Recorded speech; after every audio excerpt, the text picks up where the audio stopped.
Kaya Chaksurunmilitam Yena Tasmai Shri Gurave Namaha. Namo Vishnu Padaya Krishna Pristaya Bhutale Srimati Bhaktivedanta Swami Niti Namine Namaste Saraswati Devi Gauravani Pracharine Nirvisesha Shanyavadi Paschachadishaparine Vanchakalpatarupyasya Kripa Sindhu Bhayevacha Patitanam Pavanebhyo Vaishnavibhyo Namo Namaha. Jaya Shri Krishna Chaitanya Prabhu Nityananda Shri Advaita Gadadhar Srivasadi Gaur Bhaktavinda Hare Krishna Krishna Krishna Hare Hare Hare Rama Rama Rama Hare Hare. So we're continuing with the Bhakti Sastri study of the Sri Isopanisad. And this evening we're going to look at mantra number 9.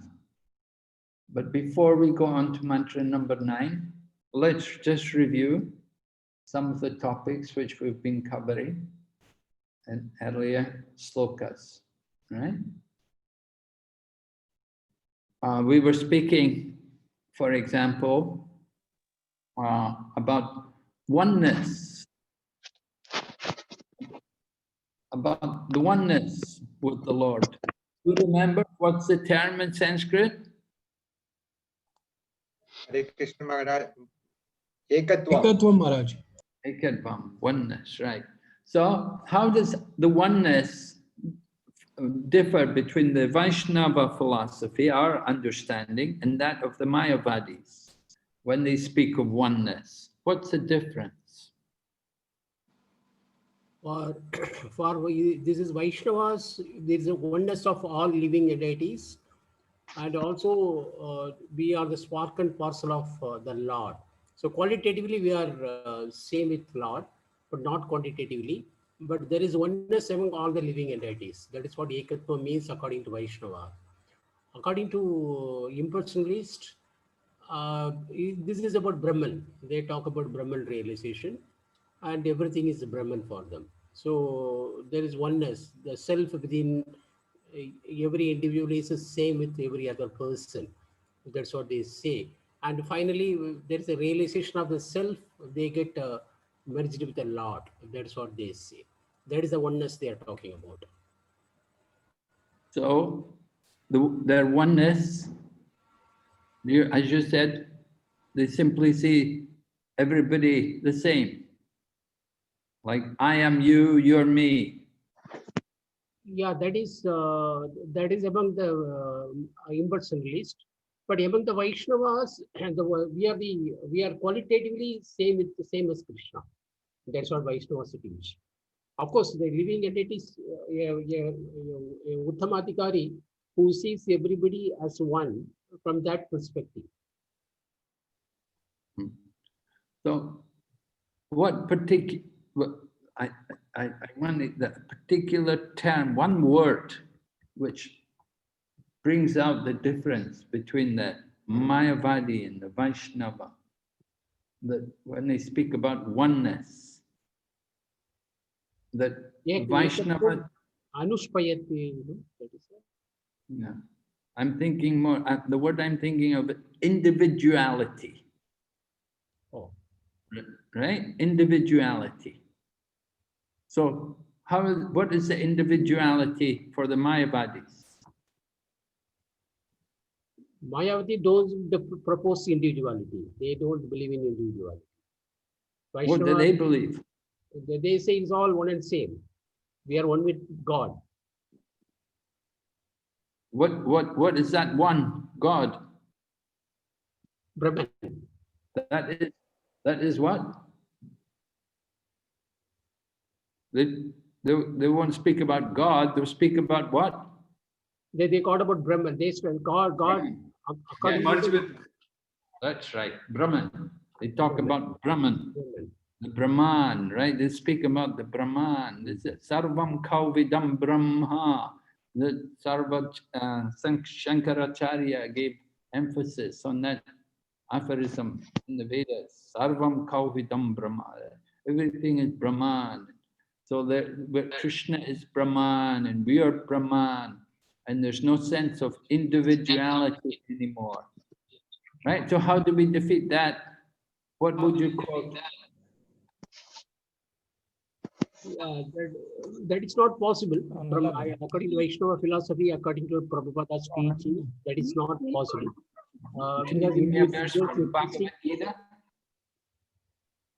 We, as an individual soul, even after we will reaching liberation, attaining liberation, we will continue to be individuals only.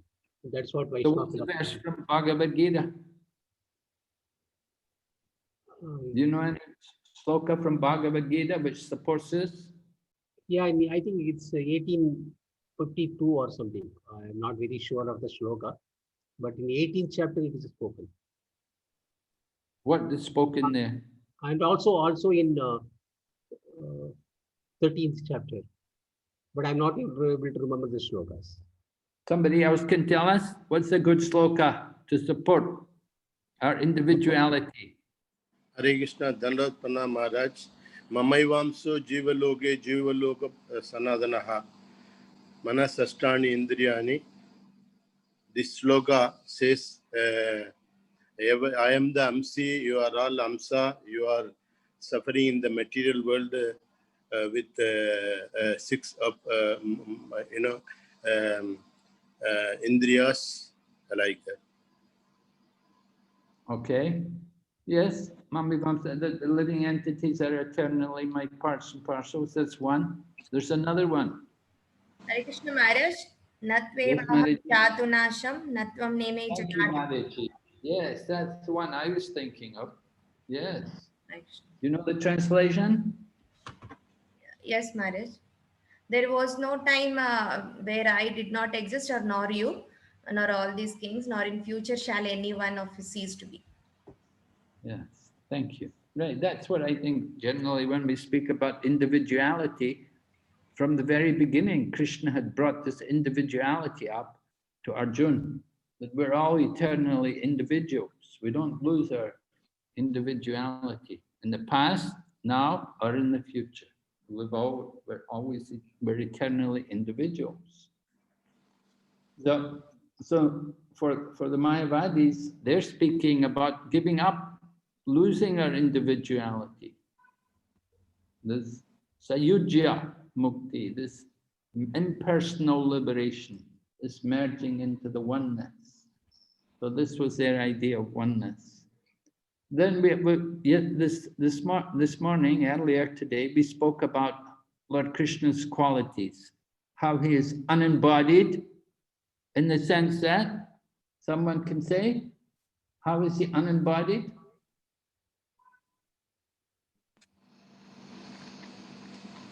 He does not have any veins like our material body. His body is transcendental. Okay. What's his body made of? Satchidananda Vigraha Rupa. Yes, right. Good. Okay. He has a body, right? But not a body like our body. And then we spoke more about the Lord's character, how he is pure and uncontaminated. Do you remember the words in Sanskrit?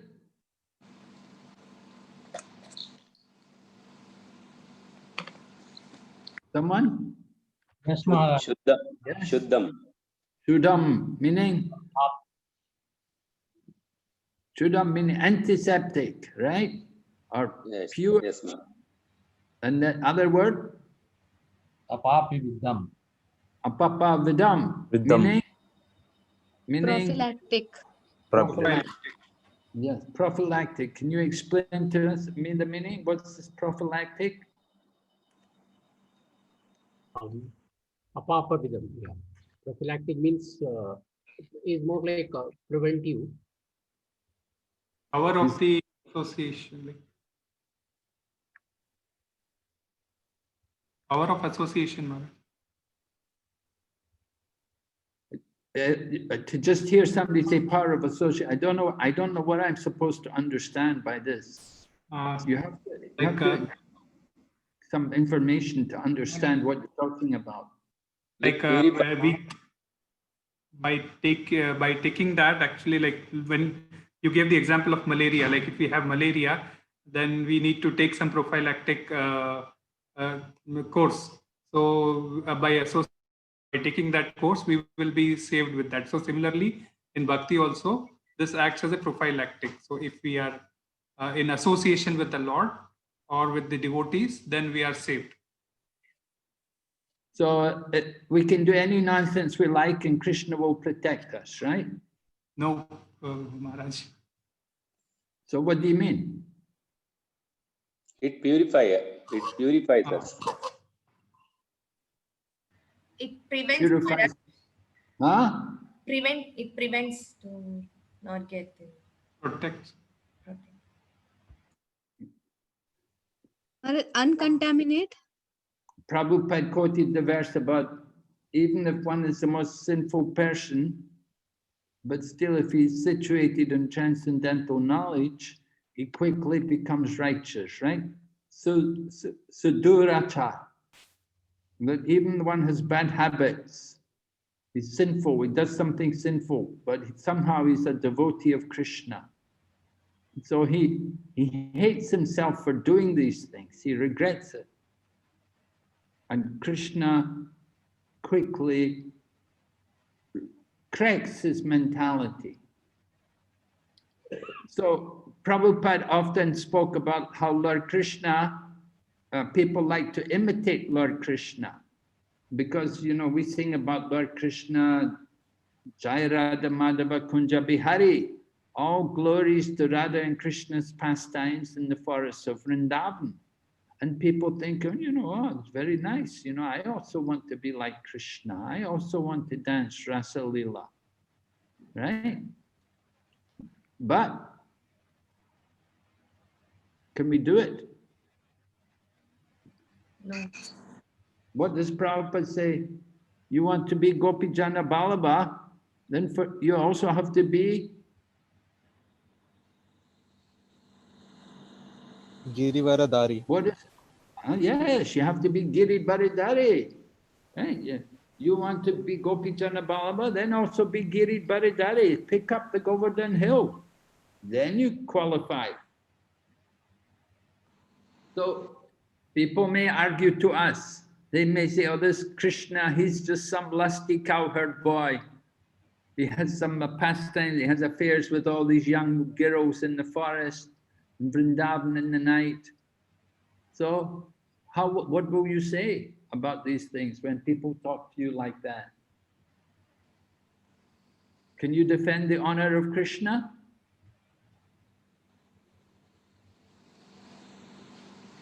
Someone?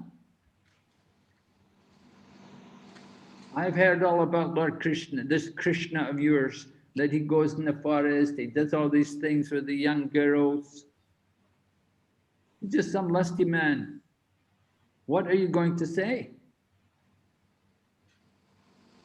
Like marriage,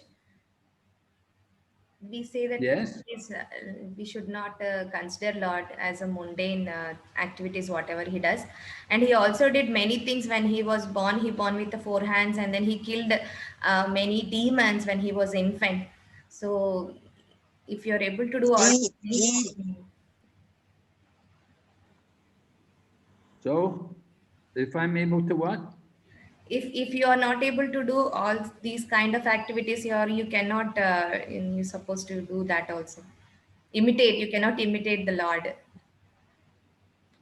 Okay, but why does he do these things?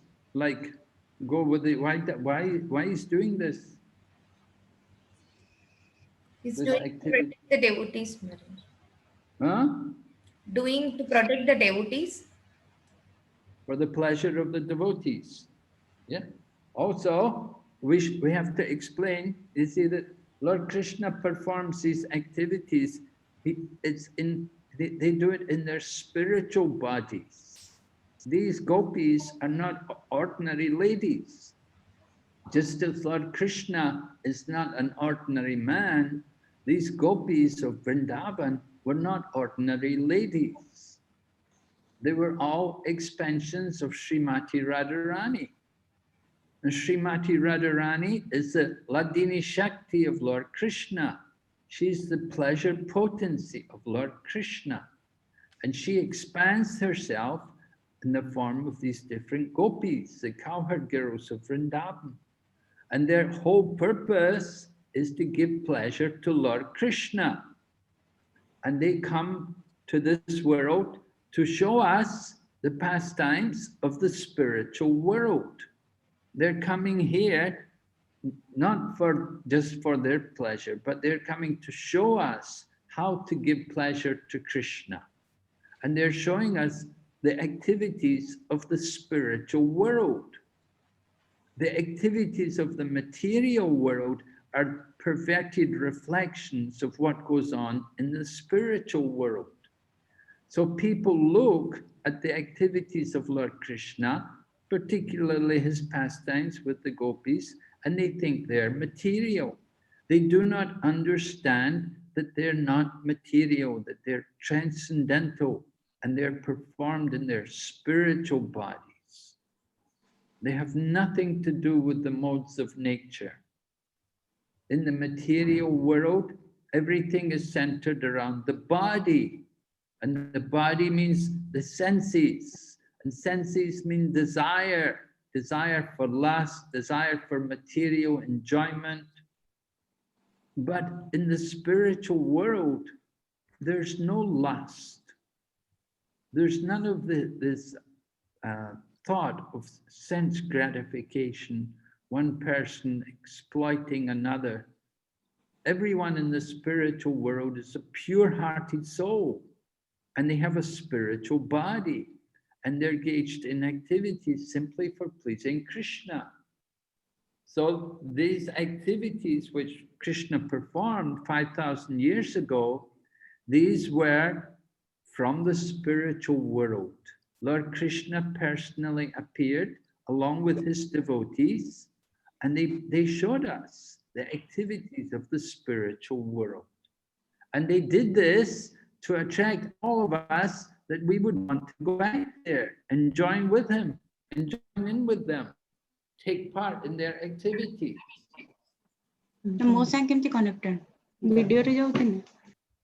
What are you saying? Is that a comment? No marriage by mistake. Maharaj.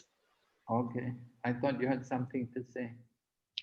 All right, so we have to be able to defend the honor of Lord Krishna and to explain to people that there's no lust, there's no sex, none of this sex going on in the spiritual world.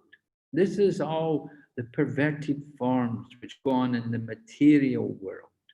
In the spiritual world, there is pure love, and love means to Krishna. Everyone loves Krishna. So the activities which took place 5,000 years ago with Lord Krishna were showing us how these great gopis, these ladies, who I say are not ordinary ladies, they have spiritual bodies and they're fully devoted to Krishna. Any question? Any argument? Hare Krishna Maharaj. Yes. Just wanted to, like, in case, like Maharaj, you told that the gopis have the spiritual bodies, like not ordinary body. So which reference we can quote if, like, we tell like these gopis have a spiritual body? Can we quote some references, Maharaj, where we can tell them, yeah, they were not on the ordinary plane, they were on the spiritual plane, and these activities are not on material. Like, is it? Can we quote some references on this? Because the immediate argument, like based on what we are quoting this. All right. So you can read, for example, there are 5 chapters concerning the activities of Lord Krishna and the gopis in the 10th canto Srimad Bhagavatam. Yeah. So you can get some information there. Okay. And you can also read in the chapter number, in the 11th canto, I think it's chapter 31, you read about the disappearance of Lord Krishna. And you can read there, you can read about how Lord Krishna, how he disappears from the world, and how his body is not material, and how he performs a trick in leaving the world, just like a magician does magic. Krishna left the body to bewilder the atheists, the innocent, the foolish people who thought he had an ordinary body. Krishna left the body there, a material body. It was like a Maya Krishna, not his own body, but in his spiritual body he disappeared. And the same happened for all of Krishna's devotees, because when Krishna comes, he doesn't come alone, but he comes with all of his devotees.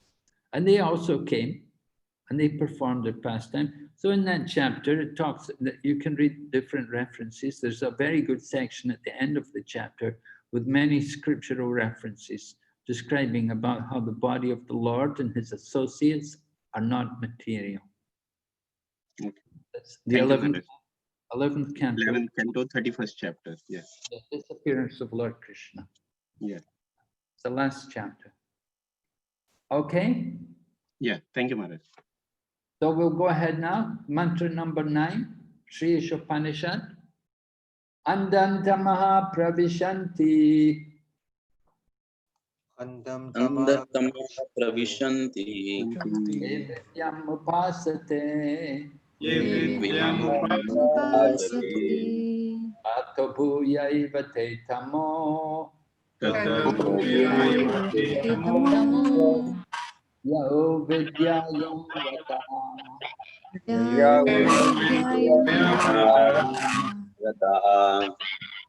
Translation. Those who engage in the culture of nascent activities shall enter into the darkest region of ignorance.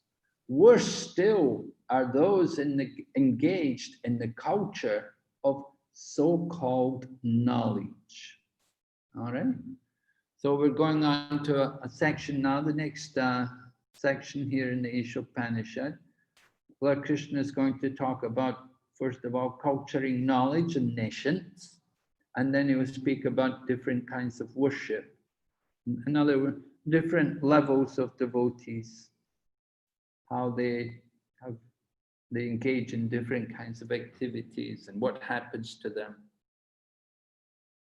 All right, so we're going to hear those engaged in the culture of nascent activities. Nascent activities meaning activities all in relation to ignorance, the body, and sense gratification.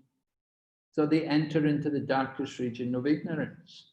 But even worse are those engaged in the culture of so-called knowledge. So this so-called knowledge is more dangerous than even just gross sense gratification. All right, we'll go ahead. Who would like to read for us? Hare Krishna Maharaj, Dandavat Pranam. Go ahead, read.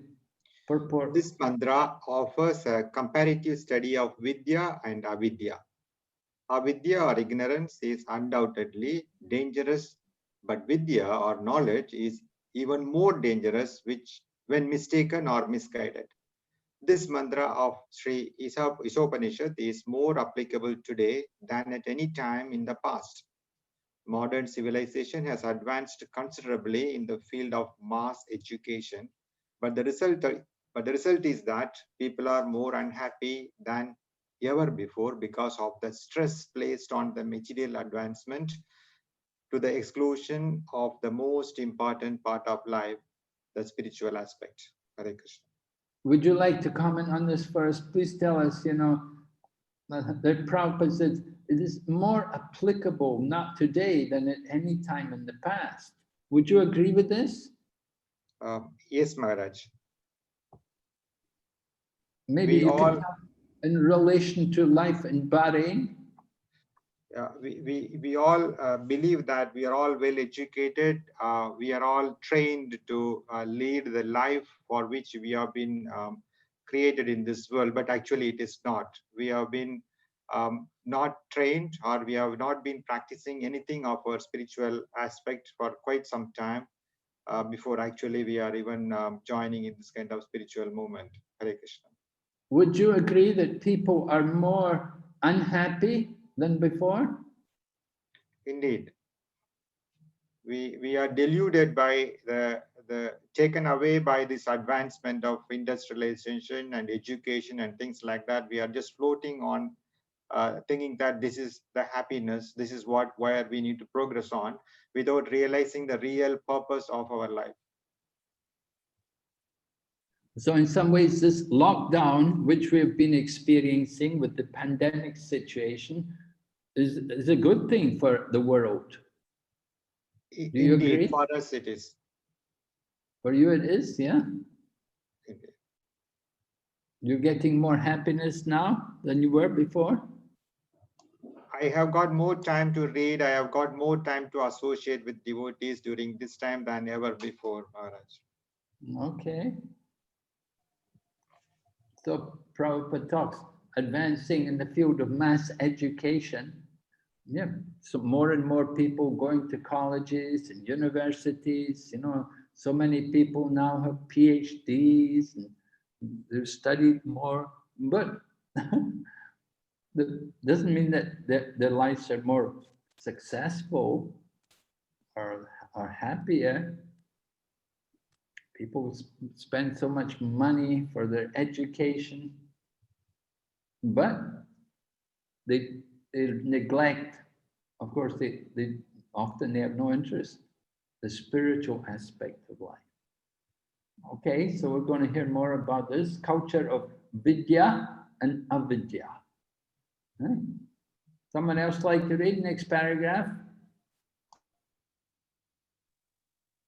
As far as Vidya is concerned, the first mantra has explained very clearly that the Supreme Lord is the proprietor of everything, and that forgetfulness of this fact is ignorance.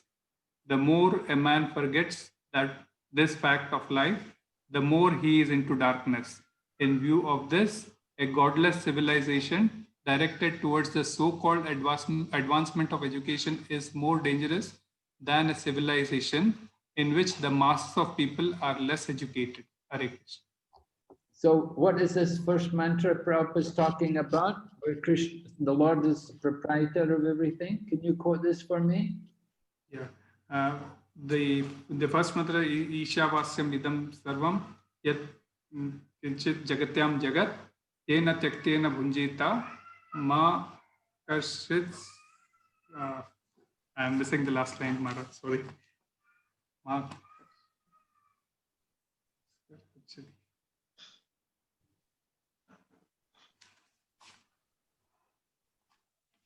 Yes?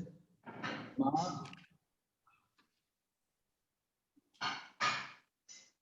Someone can happen? Ma gridha kasya svidhanam. Ma gridha kasya svidhanam. Sorry, Maharaj. Okay, so this is a very important verse. Yes, Prabhupada to it here. The Lord is the proprietor. And if we forget this, this is ignorance. No, Maharaj. So, it just slipped out of the. We read once more and more, probably we'll remember. We read more and more, we'll remember, Maharaj. Yes, right. But the more we forget, then the more we're in darkness. So, godless civilization means advancement of education. A godless civilization directed towards advancement of education is more dangerous. Why is it more dangerous? Because it does not have the it does not touch upon the godly the God aspect, the Isha Vasyam.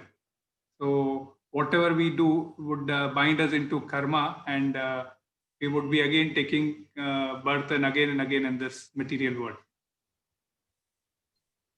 Oh, well, that's the individual's own problem. I want to know how the godless civilization is more dangerous than a civilization. Talking about civilization. So, Someone can say, why is a godless civilization more dangerous? Maharaj, Where they the- might be not in good human beings. They are not making good human beings for the society. They could be harmful. So what are they doing? So means In they what have way, been, what way they're going to be harmful? demonic mentality would develop. So what is that demonic mentality? What do they do? I am the enjoyer. I am the proprietor, kind of. Yes. The Can you kindness give would increase. Can you give some examples of the godless civilization which come about, so-called advancement of education have brought about? Some examples of the godless civilization? The scientific, the scientist actually, which they boast upon their theories like Darwin's theory and all those. So Okay, yeah, atheistic theories like Darwin. And what's he preaching? the evolution theory which he preaches, that everything evolves on its own. So which is again not giving the God into picture. Like, it says everything evolves on its own. So over a period of time. Any other examples about godless civilization with the advancement of education? What have they brought about? In Bhagavad Gita, this is discussed, chapter 16, divine and demonic nature. Yes. What did Prabhupada talk about in his purport? You don't remember. You haven't studied Bhagavad Gita very well. The demonic civilization, they do things, they create atom bombs. Yes. Right? Anything else? Can you think of anything else? The so-called advanced educated society, how it's so godless, so dangerous. What else have they done? No mercy, big slaughterhouses, Maharaj. Yes, big slaughterhouses, mechanized slaughterhouses. Complete Killing pollution. the pollution. Okay. Something else?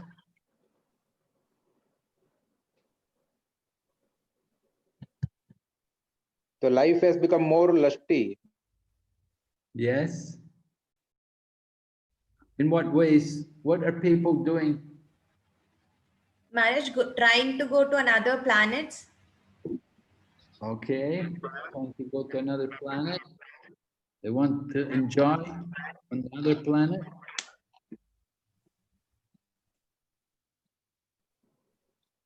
There's so many examples how the so-called advanced society, they have things like abortions, different ways of preventing women from giving birth to children, but at the same time they want to have sex.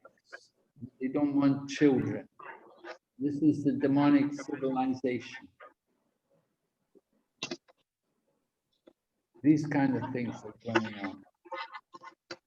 And then you have cloning, genetically modified crops. They're trying to take more from the land, not by their piety, but they're thinking with their technology, technological modified crops, genetically modified crops, killing the people, killing the farming industry, and then they do the same thing with the cows, drain the last bit of milk out of the cow by some machine. And when the cow doesn't give milk anymore, then they kill it. This is a so-called advanced civilization. Okay, we'll go ahead. Maharaj, Someone- one more thing Yes? I want to add.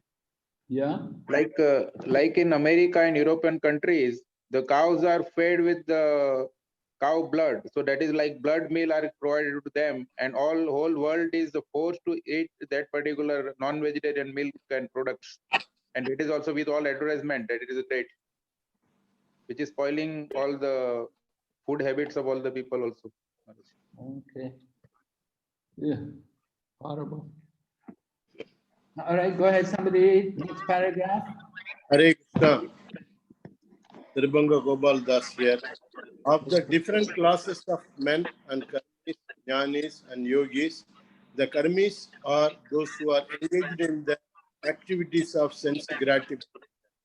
In the modern civilization, 99.9% of the people are engaged in the activities of sense gratification under the flags of industrialism, economic altruism, political activism, and so on.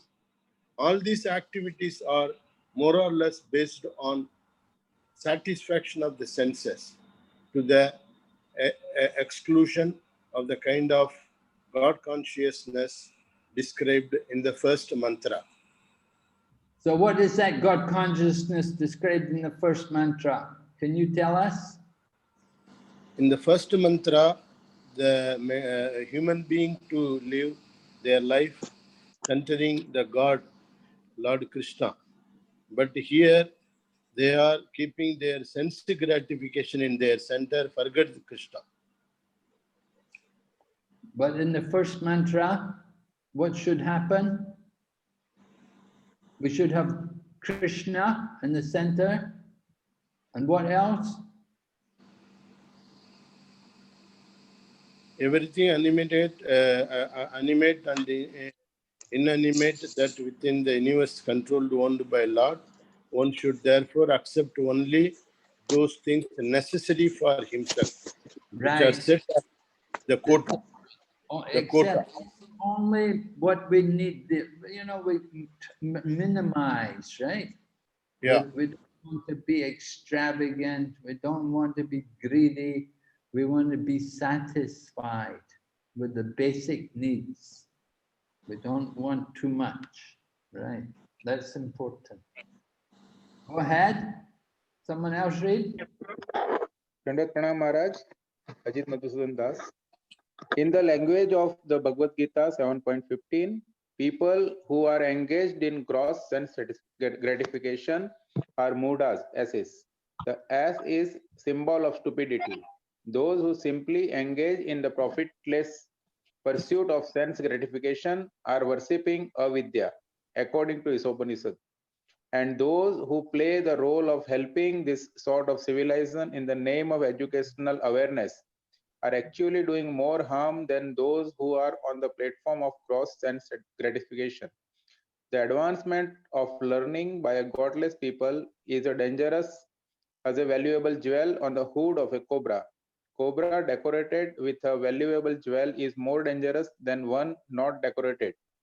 In Hari Bhakti Subodhaya 3.11.12, the advancement of education by a godless people is compared to decoration on a dead body.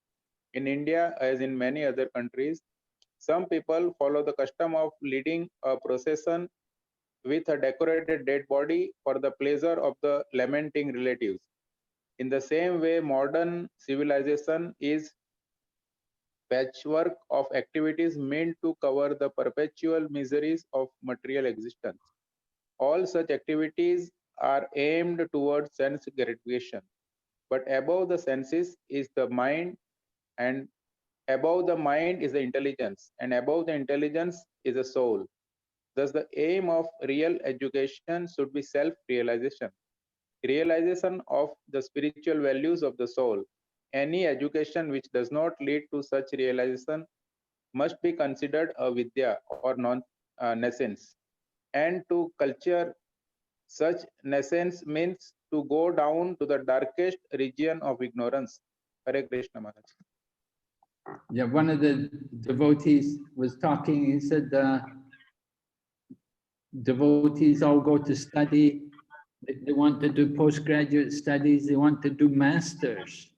He said, why they want to do master? They should learn to be the servant. More important to be the servant than to be the master. Said and then they want to do master's degree, they want to get MA. MA means Master of Avidya, right? Master of Avidya, nations. What is that? It's useless education. So Srila Prabhupada's talking, he gives two examples here, right? Did you pick out the two examples about how modern education is more dangerous than just being uneducated? What was the examples? Like one example is given the jewel on the hood of the cobra. The person who is considered to be educated now, he is like putting a jewel on his head and he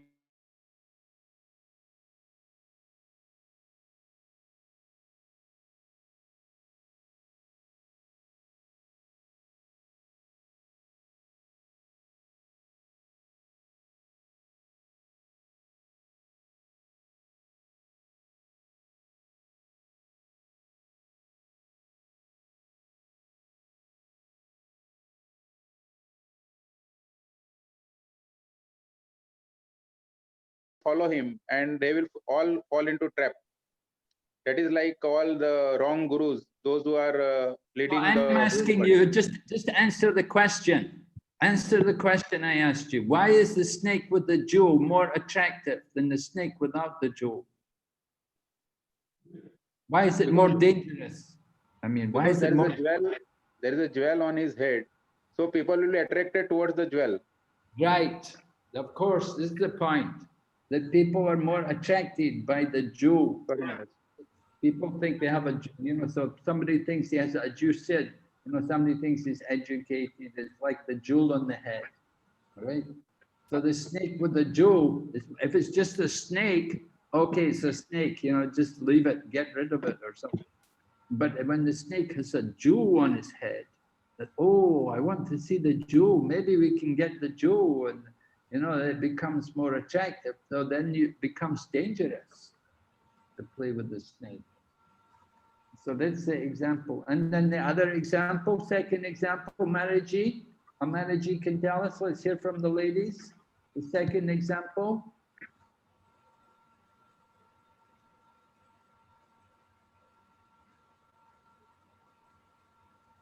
Maharaji's? Hare Krishna Maharaj. Yes, what's the other example? Yeah, if leading a procession with a decorated dead body for the pleasure of the lamenting relatives. Yes. Why is this compared to education? What's this got to do with the example? To show off, actually, I think.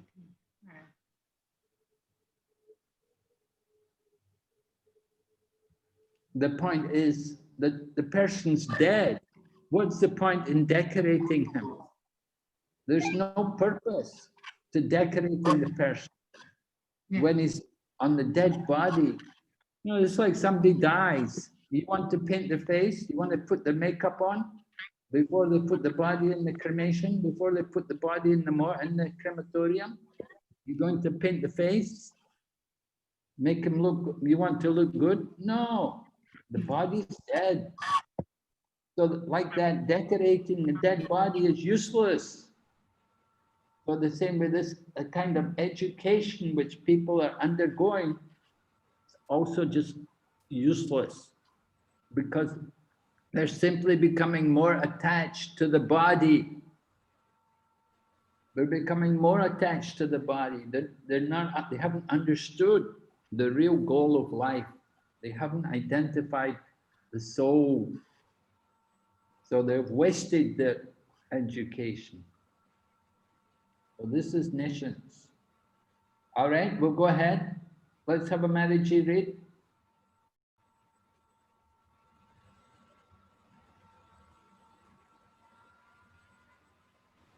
Please, Hare Krishna quickly. Maharaj. Hare Yes. Krishna Maharaj. Yeah. According to the Bhagavad Gita 2.4 to 7.15, mistaken mundane educators are known as Veda Vadarata and Mayaya Aparita Gnana. They may also be atheistic demons, the lowest of men.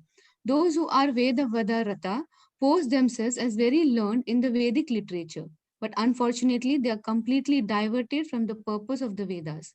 In the Bhagavad Gita 15.15, it is said that the purpose of the Vedas is to know the personality of Godhead. But these Veda Vadarata men are not at all interested in the personality of Godhead.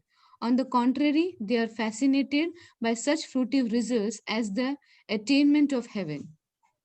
Okay, so now we're going to hear about these kind of mistaken, mundane educators. Right? So what are they cultivating, vidya or avidya? Maharaj, avidya? Yes, they're cultivating avidya, right? Even though they may be doing it in the name of religion, but still they're cultivating avidya. So Prabhupada says that they may also be atheistic demons, the lowest of men. In the Bhagavad Gita, Krishna describes 4 kinds of people who never surrender to him. Do you remember? No, Maharaj. No? Somebody can help her? Who remembers 4 kinds of people who don't surrender to Krishna? Mudhas, Nara, Adhama, Maya, Avaharta Jnana, and Asuram Bhava. Ashrita. Right, right. So the Asuram Bhava Mashrita, right? There's the Maya Aparita Jnana, meaning one whose knowledge is stolen by illusion, and the Asuram Bhava Mashrita, the atheistic demons. So they are the lowest of men. And here Prabhupada is talking about the Veda Vada Rata. In some places, Prabhupada describes the Veda Vada Rata as those people who simply mouth the words of the Vedas. They may speak the words of the Vedas, but what's wrong? Anything wrong with that? They don't believe on the Supreme Personality of Godhead. Yeah, they may not believe in the Supreme Personality of Godhead. They don't Bodily, actually know. Yeah, someone? Yeah. bodily concept of life. Yeah, they don't know the purpose behind the Vedas. Yeah, purpose. Right? They have not understood the purpose of the Vedas. What is the purpose of the Vedas? To know Krishna, like Vedescha Sarvam Ahameva Vedyo. Yes, 15:15, right? Yes. Krishna says, I am the author and I am the compiler of the Vedas. By all the Vedas, I am to be known. So the whole purpose of the Vedas is meant to know Krishna. But these people, what do they think the purpose of the Vedas is? Mukti, heaven. Going to heaven. Yeah, they're thinking about going to heaven. That's what Prabhupada says. They think the purpose of the Vedas is to go to heaven. They're not interested in Krishna. They're thinking of going to heaven. Why do they want to go to heaven? They want to enjoy. Sense enjoyment. Yeah, there's a lot more sense enjoyment there. Long life, less misery. You don't need to go to factory. You don't have to go to office. Yeah? You know, there's a lot of enjoyment there. Long life, beautiful people, attractive. Everybody, and they live a long time. So like this, people are thinking this is the purpose of the Vedas. And in the Vedas, it may also speak about these things also. There are sections in the Vedas which glorify this. But you have to understand the purpose of the Vedas. And you cannot understand the purpose of the Vedas just by your own efforts. How should we understand the purpose of the Vedas?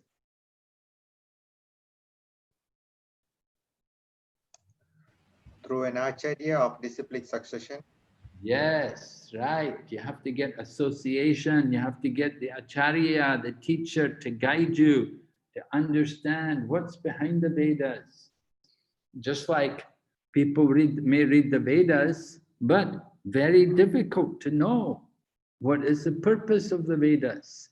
That's why the Puranas are there, right? The Vedas are the Shruti, but to understand the Shruti is very difficult. You have to get the Smriti, the Puranas, like they're there to help us to understand what is really the meaning behind the Shruti. Because otherwise the Vedas is very difficult to understand. You get lost. All right, we'll go ahead. Another Mataji can read.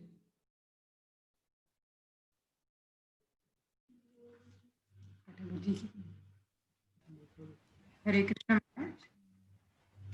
Hare Krishna. As stated in Mantra 1, we should note that the personality of Godhead is the proprietor of everything and that we must be satisfied with our allotted portions of the necessities of life.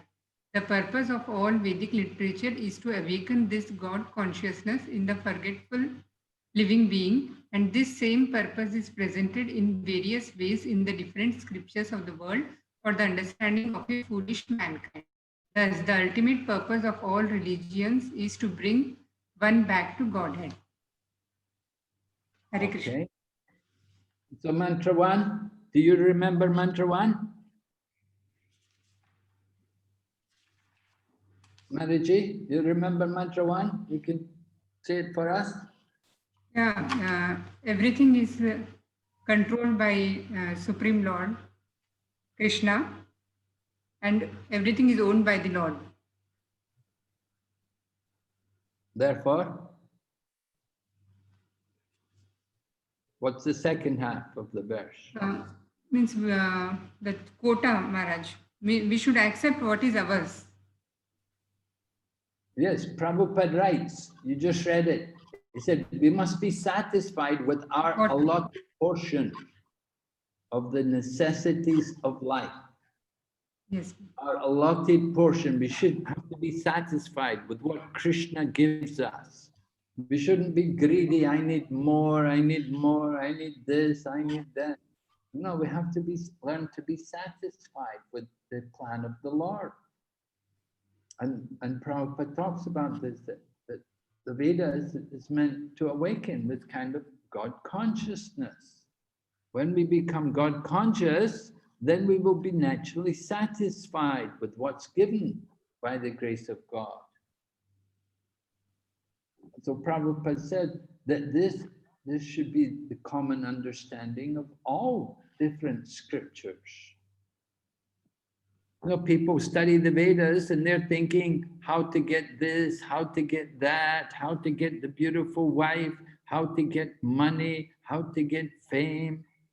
Yeah, they're all thinking, Ishwaraham Mahambogi, right? I'm the controller, I'm the enjoyer, I'm strong, I'm happy, I'm perfect, like this. So this is foolishness.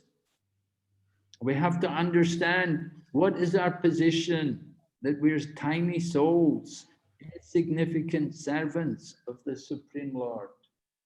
So this is the purpose of all religions, to bring one back to Godhead.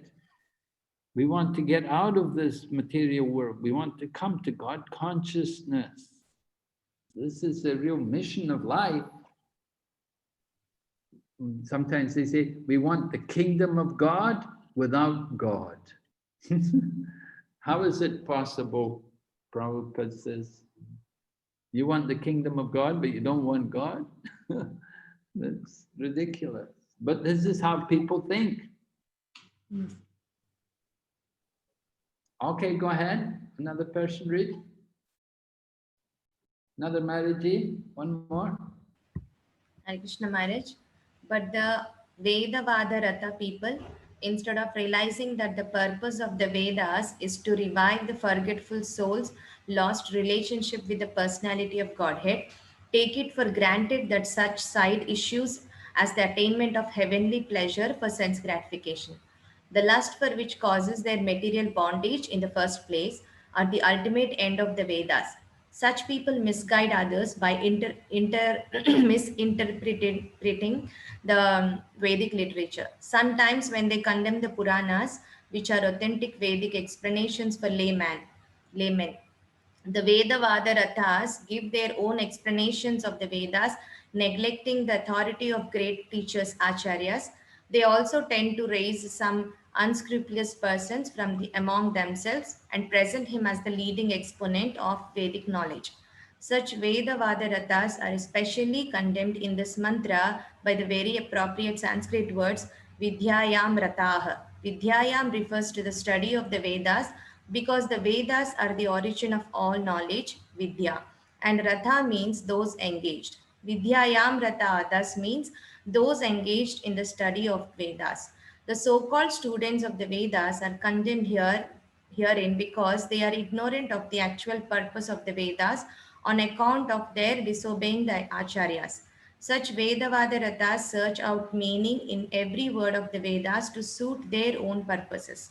They do not know that the Vedic literature is a collection of extraordinary books that can be understood only through the chain of disciplic succession.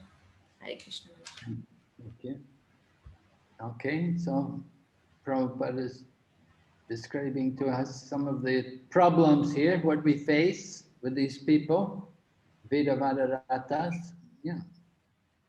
They give their own explanation of the Vedas. You know, if you have to preach in academic circles, if you have to mix with these people, you get a lot of these Vedavada Rathas. They're very familiar, very well versed in the Vedas, and they can quote scriptures. And they quote the Vedas.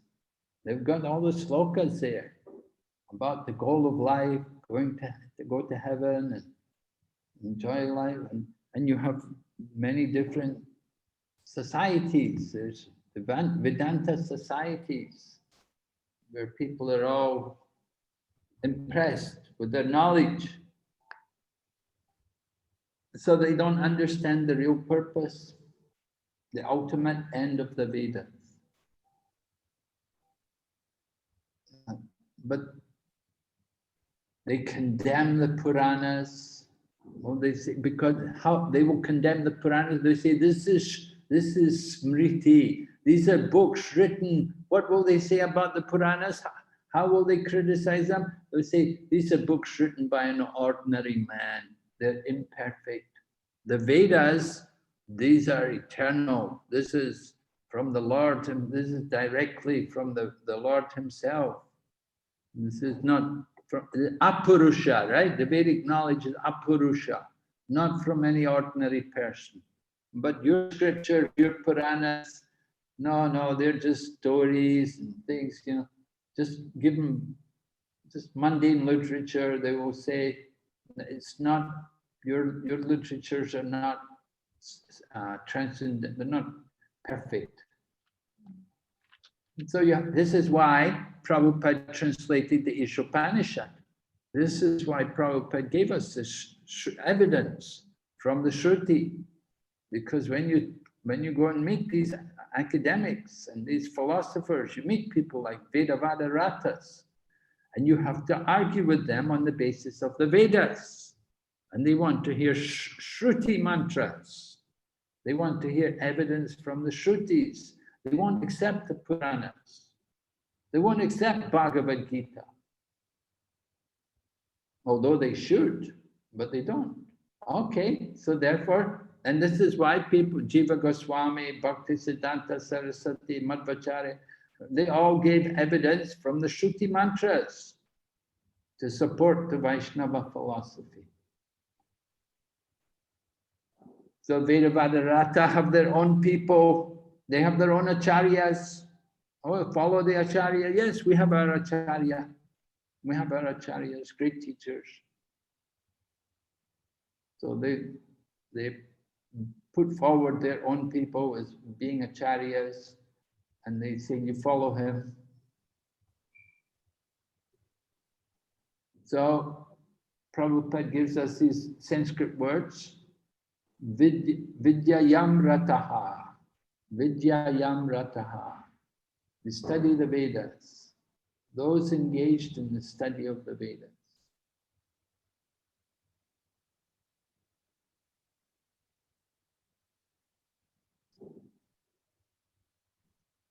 So we challenge them that they have not understood the actual purpose behind the Vedas. So they're not actually following the real acharyas. Who are the real acharyas?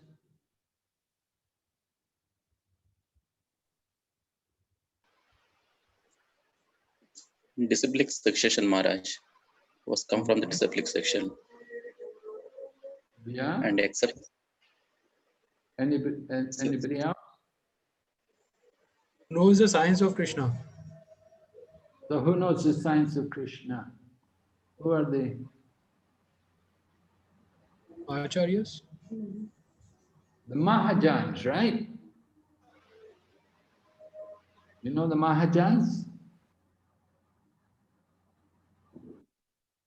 The Mahajans, they're the science, and they know the science of devotional service. Right? How many Mahajans are there? 12 Mahajans. Okay. So follow the Mahajans. And then if you read in the purport in Chaitanya Charitamrita, Srila Prabhupada writes how we have modern day Mahajans. And he mentions people like Vishwanath Chakravarti Thakur, Baladev Vidyabhusan, and Jiva Goswami, and Bhakti Siddhanta Saraswati Thakur, Bhaktivinoda Thakur. They're the modern day acharyas, the modern day Mahajans. Follow them. So they've actually understood the purpose of the Vedas. And we can understand the purpose of the Vedas by hearing from them.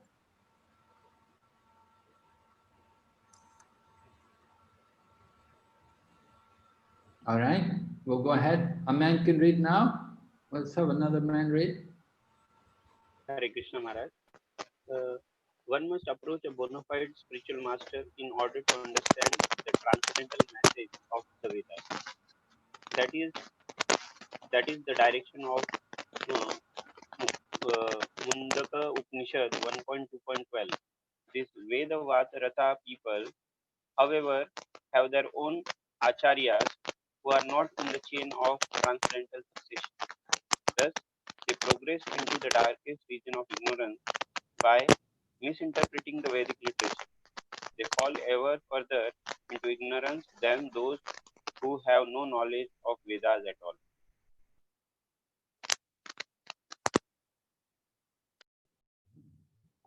So they fall further into than those who have no. If you don't have, you're better not to know anything about the Vedas than to know the wrong thing about the Vedas, right? Better you don't know anything. Better you just be totally ignorant than to know the wrong thing. One must approach a bona fide spiritual master.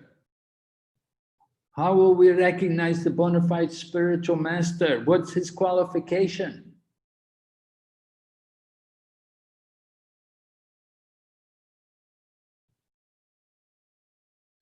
Give me a verse.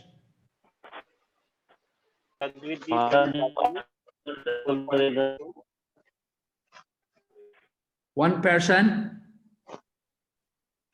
What did you say?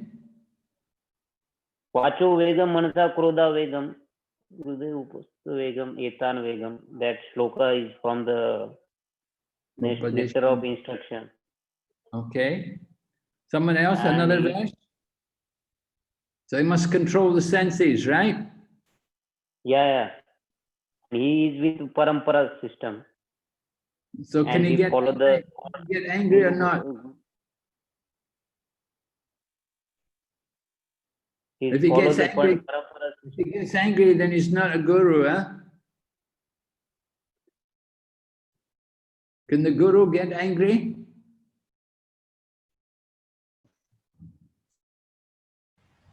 Yes, Maharaj.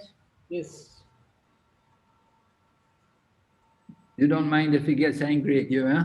If he shouts at you. It's for chastising the people for their own development. Okay. Taking away your false ego, right? Make you humble. Giving mercy. If he chastises you, gets angry at you, it's giving you mercy. Yes, yes. So some other qualification of the Guru, bona fide spiritual master. What's some other verse? Other qualification. So tadvidi pranipatena pariprashnena sevaya. In that, the last two lines gives the qualifications of spiritual master. So what is the qualification of the spiritual master? Tell me in English. He's a self-realized soul, and he can impart the knowledge on the absolute truth. Yes. That not only has he seen the truth, but he can reveal it to others.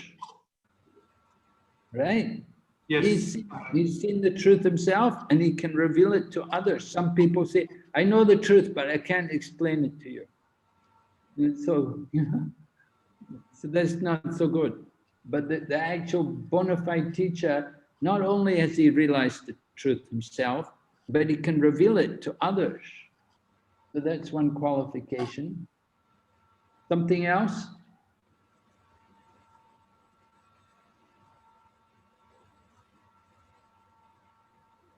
How does he become a spiritual master? By Acharan Maharaj, he has to by practicing, he himself will do the Acharan first, and that is where he can impart the similar. Yeah, he must have heard from somebody else, right? Yes, yes. The good student will go on and become the teacher. So the same way, Shrotriyam Brahmanishtam Tadviganatam Sagurumeva Bagachit. Like that. The spiritual master, he must have heard from another spiritual master. All right, so he heard from somebody. It's not that, how did you become, oh, I realized everything on my own. I just realized everything on my own, by my own, and I've realized the conclusion, now I know everything, so I'm revealing it to you. No, that's bogus. It's just like you get doctors, oh, I learned everything on my own, I've studied everything, I didn't go to college, I didn't study from it, I just learned everything on my own. That's bogus. That's a quack doctor, not a genuine doctor, right? You have to study under another doctor. So same way, spiritual teacher, he heard the teachings from another teacher. He was trained. You take the ship, you have to be initiated by a bona fide spiritual master. Prabhupada had his spiritual master. Bhaktisiddhanta Saraswati also had a spiritual master. Lord Chaitanya also had a spiritual master. Lord Krishna even took a spiritual master, just to teach us by their example the importance that you have to take a spiritual master. So one must approach a spiritual master to understand the message of the Veda. We have to know who is the spiritual master, that they must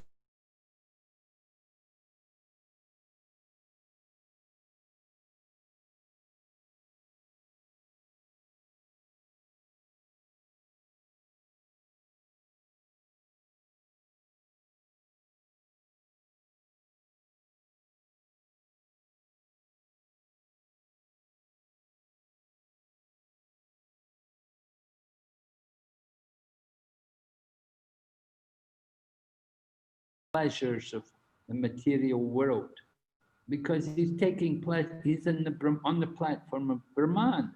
He's detached from the body, detached from the senses.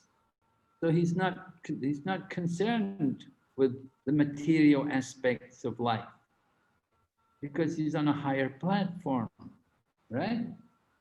So this is actually required. If you see the spiritual master, if you see him, very materialistic, very much enjoying mood, then it's not very good. There has to be some renunciation.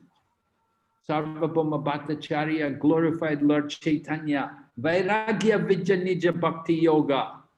The Lord Chaitanya came to teach detachment, Vairagya, along with Vidya and Bhakti. So Gyan and Vairag, they follow wherever there is Bhakti. If there's genuine devotion, there will be also Gyan and Vairag. So this Brahmanishtam means Vairag, detachment from the material. So this is the qualification of the spiritual master. Then you can teach the message of the Vedas. Right? This is the direction of Mundaka Upanishad. Vedavadarata people ever have their own acharya. They're not in the chain of transcendental concept. Thus they progress into darkest region of ignorance by misinterpreting the Vedic literature. So how many lines of disciplic succession do we have? 4, Maharaj. Huh? 4. Right. Where are they coming from? One is from Brahma, one is from Shiva, one Lakshmi, and 4 Kumaras. So what are they called? Present day? How are they known? Ours is Brahma Madhva Gaudiya Sampradaya. Okay. And next one is called as Rudra Sampradaya. Who is that? Another is Rudra Sampradaya, Shiva, Lord Shiva, Shankaracharya. Who is the, huh? Shankaracharya. No, who's the prominent Acharya in the Rudra Sampradaya? Not Shankaracharya. Nimbarka Acharya. Nimbarka Acharya. No. Nimbarka Acharya is from the 4 Kumars. 4 Kumaras. Nimbarka Acharya is that's from the 4 Kumars. Right? Vishnu Swami. Vishnu Swami. Vishnu Swami, yeah, Vishnu Swami is the prominent Acharya in the line from Lord Shiva. And then Lakshmi? Sri Sampradaya. Yes. Prominent Acharya being? Ramanujacharya. Ramanujacharya, right. So 4 Sampradayas. Lord Chaitanya took teachings from each of the Sampradayas into his own Sampradaya, into his own Brahma Madhva Gaudiya Vaishnava Sampradaya, Gaudiya Vaishnava. But he took the main teaching, the main points from the other Sampradayas and brought them in, synthesized to bring the 4 Sampradayas into one. But these Vedavadarata, they have their own Sampradaya. And Shankaracharya, he has his Sampradaya, Mayavadi Sampradaya. They have their Sampradayas. We are the Vaishnava Sampradaya. We are teaching the living entities, the servant of the Lord. These other people, they don't teach that. Go ahead, please read. Some male man, please read.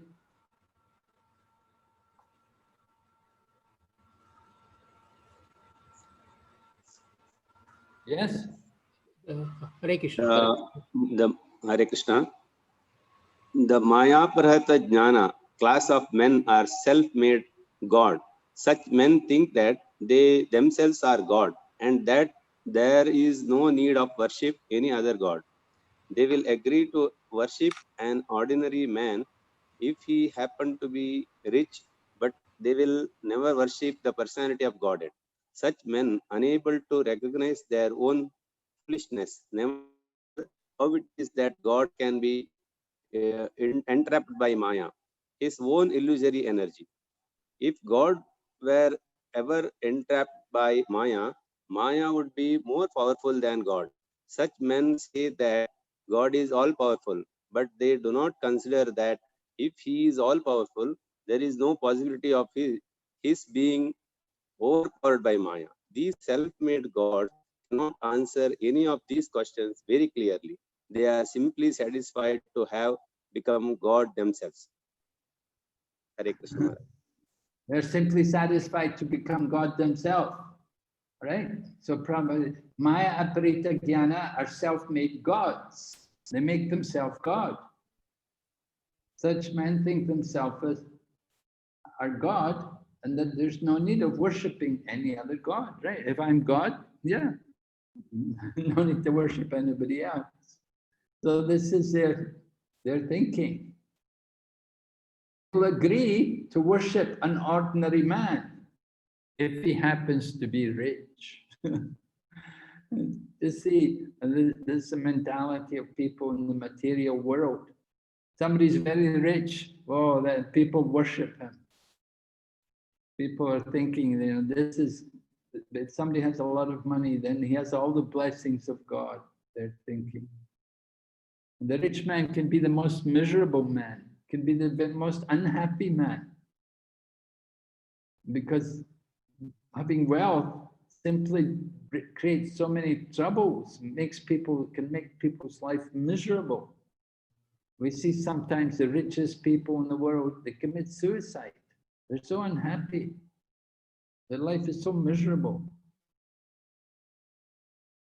But somehow people, they respect wealth. It's one of the opulences of Bhagavan. Somebody has wealth, it's like a blessing from the Lord. Or sometimes you could say it's a curse also. It's up to them how they use the wealth. You have to know how to use it. That is the point. Nothing wrong in being rich if you know how to use it. So these people that worship people if they're very rich, but they will never worship the real God. They don't like to worship the deity. They say, oh, just a statue. They'll never consider how it is that God can be entrapped by Maya. So this is an important point, because their argument is that we're all God, right? This is their philosophy. And ultimately, we're all the supreme, but we've fallen into ignorance. So how did we fall into ignorance? Prabhupada, he raises this point. He said, if we are God, how is it possible that we fell into ignorance? So that means that Maya must be greater than God. So that's how they get their philosophy, the Mayavada philosophy. Because Maya is greater than God. If they're all God and they've fallen into illusion, then Maya is greater than God. So they have this Mayavada philosophy. Maya is the supreme. So of course this is ridiculous, that Maya is the supreme. Never stated like that in the scriptures. But we want to conquer over Maya. What do we need to do? Sarva Krishna. Surrender to Krishna. What's the verse? Sarva dharman parityajya mamekam sharanam vraja. No, I wasn't thinking of that verse. What's that? Another verse? Chapter 7. Right, yes. This material nature is duradyaya, very difficult to overcome. But if we surrender to Krishna, it becomes very easy to go beyond it. Right? The material energy is under Krishna's control. And when we take shelter of Krishna, Krishna orders the material energy. Free this person. He's my devotee. Let him go. Just like sometimes the man comes with a big dog, and the dog, it won't let you go. It's getting, but the man's got his dog, and the dog is under his control. He can. So we take shelter of the man, and he saves us from the dog. So the material world is just like that, comes at us, it traps us. So we have to understand that how powerful the Lord is, and that Maya is simply his energy.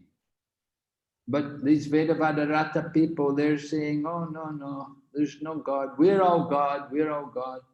We just have to come out of our ignorance. Then when we realize we're God, then we'll be free of all this illusion. So Maya is all powerful.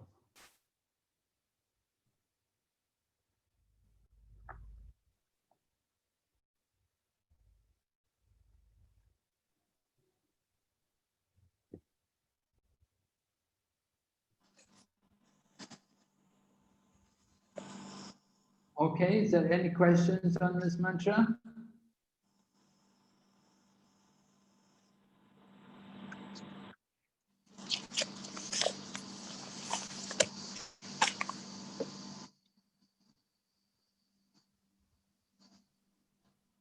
So we heard in this mantra we heard about two kinds of miseducators, right?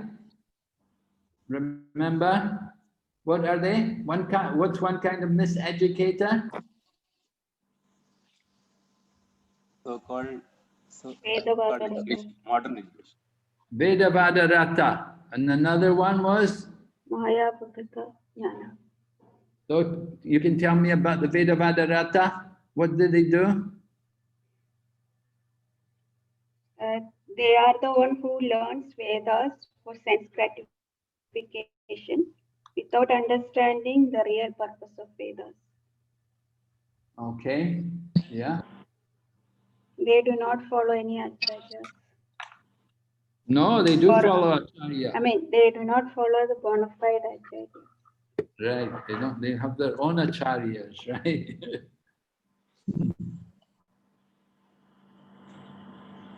All right, and the Maya Aparita Jnana? They are self-made gods. Somebody else. Let's hear a man. Tell me the Maya Aparita Jnana. They are They having a become God, deluded self-God. speculation. Speculation.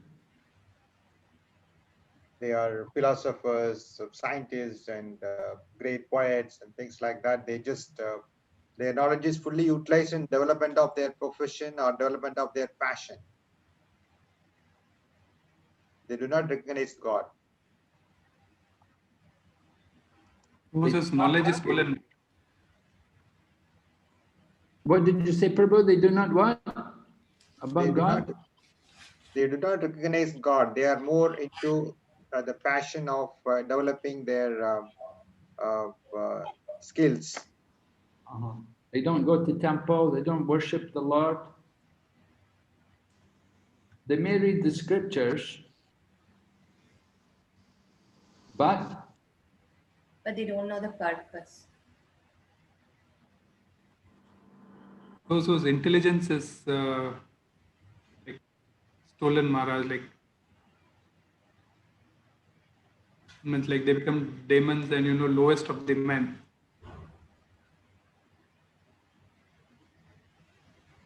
why are they the lowest of the men? Because when intelligence is stolen, actually, they like for example,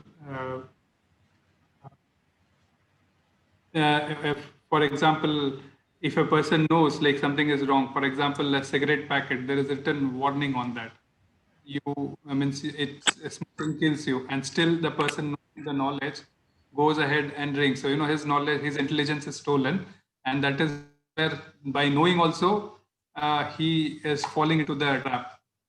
So I don't know the example is right to explain, but then. Well, I'm a bit lost, to tell you the truth. I don't. Sorry. But the example about written on the packet, the warning, this is dangerous to health. So the warning is there, a person may not take the warning and anyway. Yes. So that's his own fault. But yes. But how does this apply in the case of these miseducators?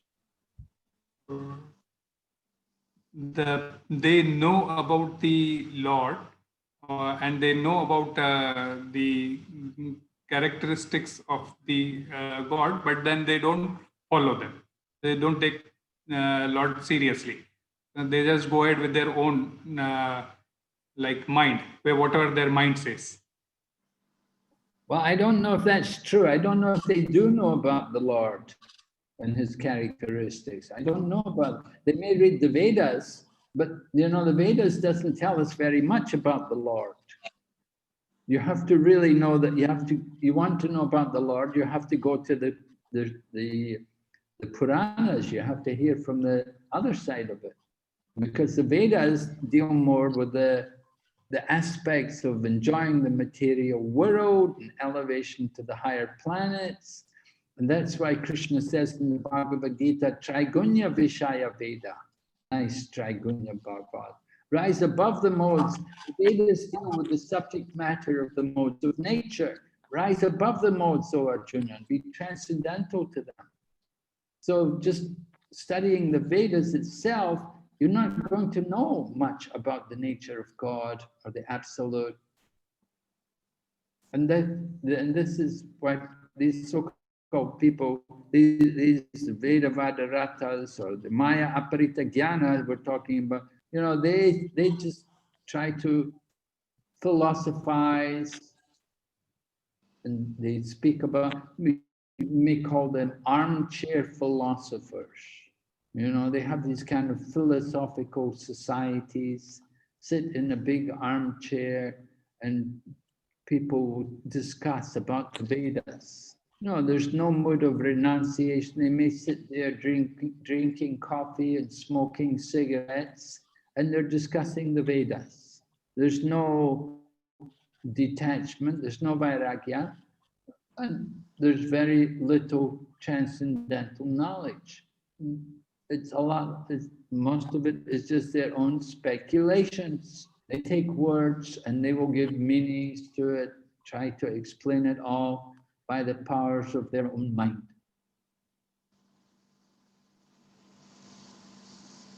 So this is the Maya Aparita Jnana. They don't hear the words of the bona fide acharyas coming through the disciplic succession. They want to show off their scholarship and their great learning, and they will give some obscure meanings to different slokas. And this way, the whole thing can be lost. I mean, you get people like this, you get things like people say, oh, it's okay, you can eat fish. The fish are the fruit of the sea. Right? So everybody can eat fish. So people think, oh, very good. It's a good religion. You can eat fish. You don't have to be full vegetarian. Fish are like a fruit. People have these kind of bogus philosophies.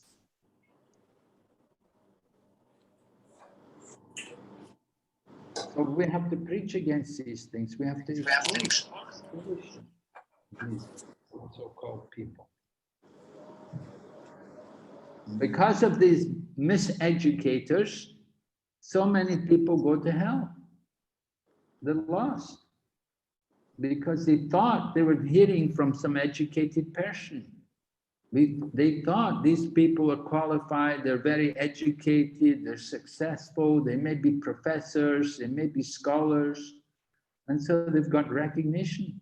So people think what they speak is the truth, but it can be totally nonsense. So this mantra of Isopanisad is exposing them, that they enter into the dark. Worse still are those engaged in the so-called culture of knowledge. The so-called culture of knowledge, more dangerous, most dangerous. Better people are just sense gratifiers. They're not so bad. But these so-called people, they're more dangerous. Okay, we have to stop here now. Thank you very much. If there's any question, you can write them down and we'll hear them at the next class. Okay. Hare Krishna. Srila Prabhupada ki jai. His Holiness Bhakti Vigna Vinasala Narasimha Swami Maharaj ki Jai. Srila Prabhupada Maharaj Ji ki Jai. Jai. Gaur Bhakta Vrinda ki Jai. Jai. Hare Krishna. Hare Krishna Maharaj. Thank you, Maharaj.